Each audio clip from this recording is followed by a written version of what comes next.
Hello, welcome to my channel. My name is Fana. In today's guide, I will be showing you how to play Sona Lux bot lane and how to build them correctly. I am a D1 support main. I'm currently D4 on EU West, and the majority of my games this season are on Sona, but almost all of my Diamond Elo games are with Lux and Sona. Lux and Sona bot lane is currently dominating solo queue due to their safety in lane and their extreme scaling into the late game. They have a lot of shielding, healing, poking, and utility. They can provide a lot of power to their team in the mid to late game, especially if your team has value champs that can benefit off of the constant buffs like Aurelia, Darius, Kayle, and Kassadin. There are a couple different ways to go about the Sona and Lux lane in terms of runes and items, but the in-game strategy remains mostly the same. Let's start off with the runes and build. Lux's runes are pretty straightforward.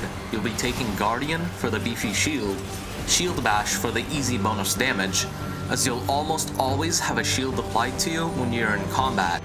You can choose between Conditioning and Bone Plating, and Revitalize for the extra healing and shielding. For the secondary rune, take Biscuits for the sustain, and Cosmic Insight in order to achieve 45% cooldown reduction and 15% Summoner's Spell CDR, combined with the Ionian Boots of Lucidity. You can take any of the keystones depending on the matchup. Just keep in mind that you'll be getting 30 magic resistance from Athenes as your first item. So prioritize getting the armor keystone if the enemy team's damage type is split 50-50. The most common keystones you can take are Adaptive Force and 2 Armor, Adaptive Force, Armor, and Magic Resist, or Cooldown Reduction, Adaptive Force, and Armor. You should only take the cooldown reduction keystone in matchups where you need to have a strong mid-game, i.e. for playing around the first couple drakes.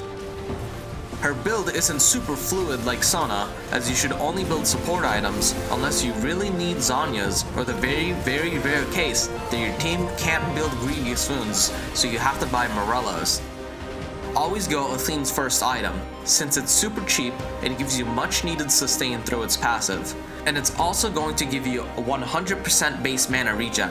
It's a much better first item pick than Ardent, since you don't have an ADC in your lane and you won't be able to utilize its passive as effectively. And you'll run out of mana faster with Ardent Sensor as your first item, because it only has 50% base mana regen. It's also 200 gold more expensive. In a lane where you may get pressured out of your already low 4 CS per minute farm, cheap items are king. After Athenes, go for Ionian Boots, Ardent Sensor, and Redemption, as they will give you 45% cooldown reduction, plus 20% shield and healing power, and a ton of extra AP thanks to Athene's passive. As for your last item, you can buy whatever your team needs. You can buy Twin Shadows or Shirelia's Reverie to make up for your team's lack of mobility, Zhonya's, or the Locket of the Solari if you or your allies are getting bursted down. You can buy any item as long as it gives you meaningful stats. As for your abilities, always max W first, as it has the highest base stats as well as the highest AP ratio out of any other shield. Then max Q, as it's an invaluable tool for setting up engages and peeling.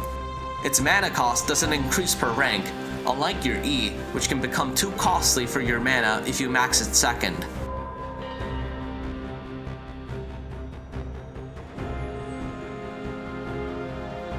Next up is Sona's runes and build. Her runes and build path has become a point of contention, as she benefits immensely from both the resolve tree and the sorcery tree. I'll be showing you the most common runes and build paths. One of the runes you can take on Sona is Guardian. It's simple. When you take double Guardian, you can expect to proc Guardian in almost all of your early game fights.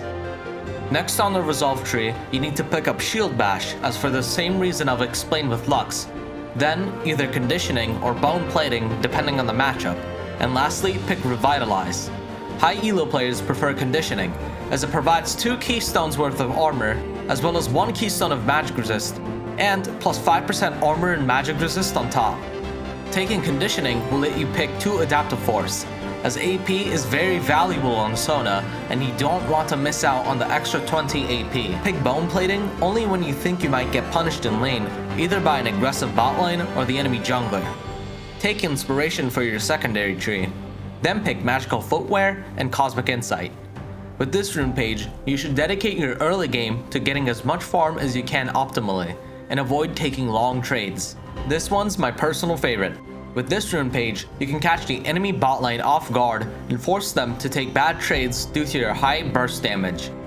As for your main rune, pick Summon Aerie for the extra poke, Mana Flow Band since you'll be able to stack it very quickly, Transcendence to hit the 40% CDR cap faster, as well as gain bonus AP late game. And lastly, pick Scorch or Gathering Storm. Choose the Precision tree as your secondary. Pick Presence of Mind for bonus mana, and Cut Down for a lot more damage during any phase of the game. Do not pick Coup de Grace like you would normally do, because Cut Down will essentially permanently boost your damage by 5%, as Sona has one of the lowest health stat in the game at all stages. And since you won't be building any health items, maybe except for a redemption, it will usually be closer to 10% more damage. As I've mentioned, this rune page will keep your enemies on their toes. Accompanied by Sona's on-hit passive and Lux's high burst damage, you can poke the enemy early on to set up for an easy level 6 all-in. Keep in mind that you'll be significantly squishier with this rune page, so ban out any unfavorable matchups that you wouldn't want to play against with these runes. I usually ban Pike, Leona, or Bard as they can set up engages really easily and turn short trades into deadly all-ins. As for the items, there are two ways to go about it. You can buy a lot of different items to make Sona work, but if you want to get the most out of your Sona Lux bot lane, you'll buy Tear of the Goddess, hopefully sometime around your first back, then build into Archangel Staff and buy Ionian Boots along the way, and then into Athene's Unholy Grail. These are your core items, which will give you a sufficient amount of mana and mana regen, 40% CDR, and 176 AP. If you're looking for more damage with your Q, you can build Lichbane as your second item. However, I highly recommend building the cheaper support items first, as you'll have a more consistent early to mid game since you'll be sitting on your component items for a significantly less amount of time. You'll be earning a large portion of your gold from teamfights later on, so you can always buy the costlier AP items in the mid to late game. Ardent Censer, Redemption, Twin Shadows, Lichbane, Rabadons, Liandry's, Morellonomicon, Zanya's, Spellbinder, Banshees, and Rylai's are the best items to consider buying. For her abilities, you can either put 3 points into Q, then max W, or max Q first and then W, whichever you feel is better. Personally, I almost always max Q first, sometimes even skip out on unlocking E at level 3. With the runes and builds done, let's get to the strategy. As I've mentioned, Lux and Sona almost always outscale the enemy bot lane through the absurd amount of utility they provide, but they're both very frail in terms of 2v2 all-ins before level 6, so you have to either wait for your items and try to farm without getting punished too hard, or constantly harass your opponents with your insanely high short trading capabilities.